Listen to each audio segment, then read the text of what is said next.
Good morning, welcome to a morning outlook. This is Kim speaking on Wednesday, the 22nd of September. So the big focus later today is the Fed meeting. There was before I get to that, there was some focus on other things, such as Evergrande. There was a lot of traders worrying about the absolute worst of what may happen, but Evergrande, together with the People's Bank of China, have obviously pulled a fast one here, and what they've done is they've announced that they will be paying their own onshore bonds tomorrow, paying the debt that's due on those. Didn't mention anything about the offshore. In other words, offshore investors. Sorry, fellas, you're going to cough up for this one. And that's what it looks like anyway. In my brief summary reading this morning. So it's a sort of a sigh of relief in some respects, but it's not clear at this stage of what will happen. But for now, some are getting paid, some obviously aren't. So that's that. That's the Evergrande situation. Even I keep on thinking of the owners of the shipping line that got stuck in the canal. Anyway. Other factor then was the Fed, of course, and we're looking forward to the Fed today, and it's a bit of that Goldilocks, not too hot, not too cold situation, I think, that we're looking at today. But everyone's expecting it to be just right and leave it as it is, maybe. But there's quite a few factors that do come out. I believe it's the dot plot is done today. Projections are released, which is important because that gives a bigger outlook for the longer term, and that there'll be quite a bit of focus on that. Expectations is nothing will be changed at this meeting. There is also an expectation there was talk about the tapering of the debt that they're buying to be coming in starting later in this year, potentially. Now that could be later in this year or early next year, but there'll be discussions, and so that's it. So that is pretty much in the expectations. If they do anything more, as I said, I think the dot plot will be the main mover, because that's a sort of more of a long-term thing, and more long-term traders would take to that. But there's not to be expected any real major surprises today, but that's when the major surprises obviously happen. Anyway, aside of that, that's not until 7 o'clock this evening, so got a bit of time before that. In fact, let's just discuss other news today. Well, the Bank of Japan press conference was happening. I'm not sure if that's still rolling. But they're mentioning how bad things still are for the Japanese, so there's not going to be any change there.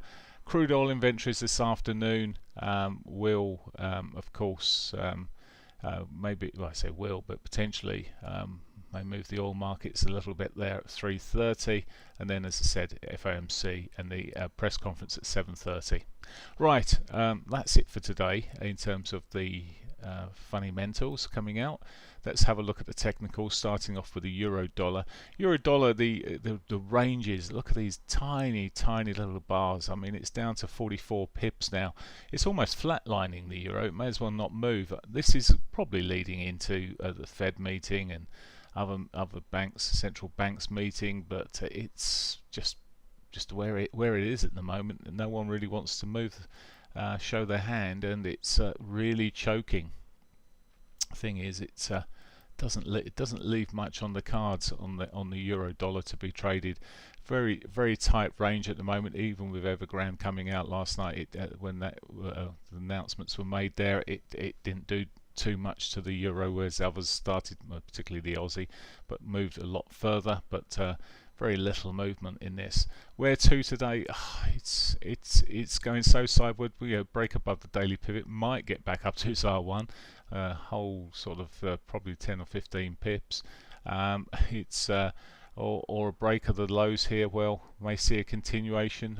I prefer the downside of this market at the moment. It's still shaping that way. It's still got some targets that way, but it's very bitty, which makes me leave it a lot of the time. It's different if you're swinging, but if you're day trading it, it's not a day trader's market at 44 pips, is it? The pound dollar, even the pound dollar, the range, it's dropping down to sort of 74 pips average true range. This is the average range over a day, going rolling back 14 periods roughly. Oh, it is no roughness about it. What's happening here? Well, selling off, and as I said yesterday, it's just it's a patience game with the pound. It did give us the opportunity yesterday. It did break its trend eventually after continuing the upside movement there, and come back just down to the lows. It didn't really do too much beyond there. But even this, it's spiky action there at 2 o'clock. Evergrande sort of move, forever known as the Evergrande move, that bar, and then off it's just sort of running, edging sidewards and downwards towards the downward sort of stage, and looks weak at the moment, but difficult, and that's the way it is. Yen, well, the yen caught, it's double bottomed in the near term. There was a lot around this area. If I leave my cursor where it's sitting, you see the very faint dotted line, white dotted line across there at 109.12.5. That's where it seems to have found support previously, and it's done it once again in that area. Pushing up at the moment back into towards its old range. It got into the range last time, rolled over. Will we see the same again? Well, it's less likely the more knocks on the door and it eventually goes through. But at the moment, softening up here. The Bank of China speaker still talking, so that may still soften further yet. Aussie dollar.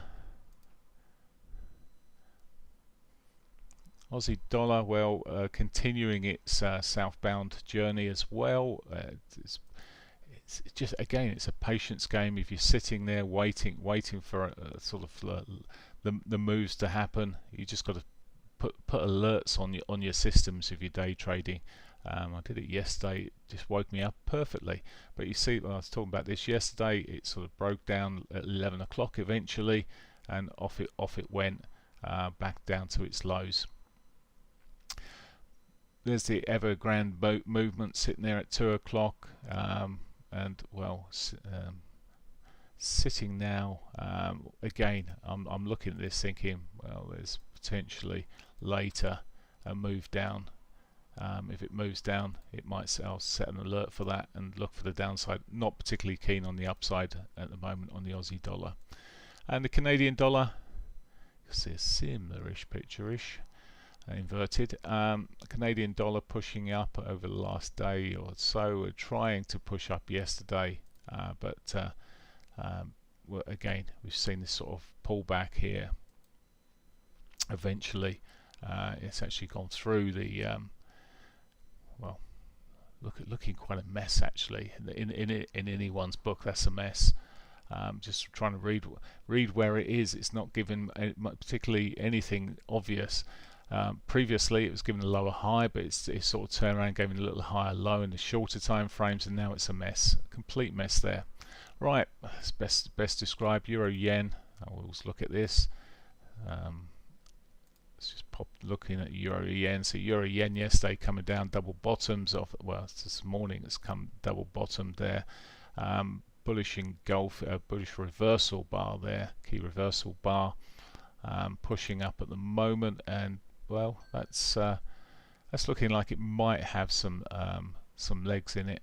Again, yesterday you see it just sort of took some time before it started rolling, and it was really the afternoon that we saw the bigger moves, and that's what we see in the US session, is giving more volume, more movement than the UK sessions at the moment. I do expect with the Fed later on for things to be quieter this afternoon, but you just don't know with these markets how they'll follow on through. Okay, nothing more there. I'm going to look at gold next then we'll look at the equity markets, but gold then coming out this way. Gold's continued its sort of bit of a reversal here, back to the upside, pushing through sort of as the risk builds up. Sometimes it's just an alternative, but just sitting there. It's looking like it probably would diverge. Let's just bring this. Is there going to be a divergence? Not really. I was just looking to see if it made a divergence, but higher lows, higher highs on the 4-hourly, and you see it clearer on the S-hourly at the moment. Just stalled a little bit into its 60-minute 200 around this picture point at the moment. I have this feeling it's going to roll over, but perhaps not. Perhaps this stronger move will be okay. I was just looking on the downside. I'd be just drawing a trend line across these lows actually up here and waiting. It's got a daily pivot sitting below there. It just looks a bit soft in this sort of last move. Previously strong bars pushing up, strong bars pushing up, bit of consolidation, strong bars pushing up, but it's just a bit messy where it's sitting at the moment. Could just pull back towards that daily pivot. Okay, that's gold. Oil, well, as I said, we got the US stock later. Well, pushing up today, as I said yesterday, it looked like it was doing a little turn. It certainly becomes more bullish, but I was looking at this level yesterday, it's just trying to get back above that weekly pivot. It's not quite there, but above that it becomes for me a bit more bullish and could see a continuation. But yesterday afternoon it just sold off like everything else. Trend wise it's off it went. But this morning pushing up at the moment. I would look at the trends this afternoon, see what it's doing, but as I said, with the data coming out there, it might be a dodgy one on the intraday basis. Right, I'm going to look at the equity markets, starting off with the S&Ps. Bit of a relief in the S&Ps by the looks of it this morning. Again, movements and discussion around Evergrande, etc., still having a knock-on effect on the equity markets as a whole. 4-hourly wise, this is looking like it's trying to catch a turn here. It's struggling. It's not really pushing massively either way. Has broken its near-term trend line, and in the shorter time frames, it's put higher lows in. So it's as I say, a bit of a relief. With the Fed later, again, it may just quieten down as we get nearer and nearer the afternoon and evening. But for now, pushing through. Let's have a look at the European markets. Let's just switch through to indices here. Actually, just have a look at the Chinese market, Hong Kong market there. The CSI 300 turned round yesterday. The Nikkei then still selling off, not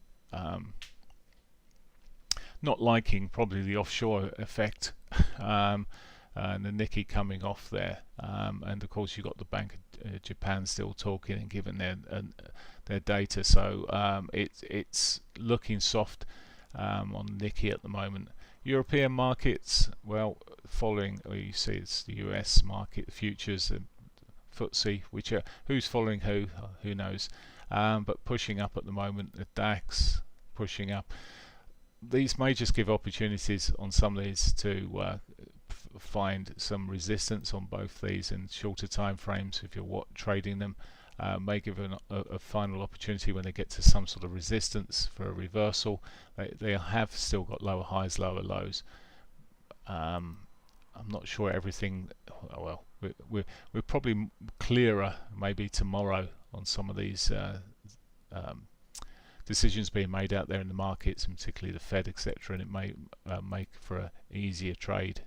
CAC also back above, and as I said, if you're trading the short side, it may be you're looking for resistance points on some of these. They haven't really turned the corner in a clear way yet. Certainly shown the signs. S&P's already covered. Let's just look at the Nasdaq there also. Yeah, US markets all getting a bit of the love this morning in the futures, and maybe just giving people the opportunity to sell into these. Right, that's pretty much it. Crypto, did I mention crypto? Best do that quickly. Same old story here. Yesterday, well, it held on to that daily 100 in the end, came back into it, went just past it, but held on to that sort of area. Looks like it's holding on. To me, it's a very risky time to be buying. I know some people say, well, this is a buy on the dips, and this may be one of those dips to buy on, but maybe if it shows something a little bit more on any of these, Ethereum, Ripple, etc., very similar sort of patterns, all into their key 100 MAs. Excuse me, and all looking with the lower highs in there just very soft to me. So it's the bigger picture still remains soft. Okay, that's it. I'm going to leave you there. I wish you a great day trading, and I'll catch you tomorrow. Take care. Bye for now. Here we go. Turn that off.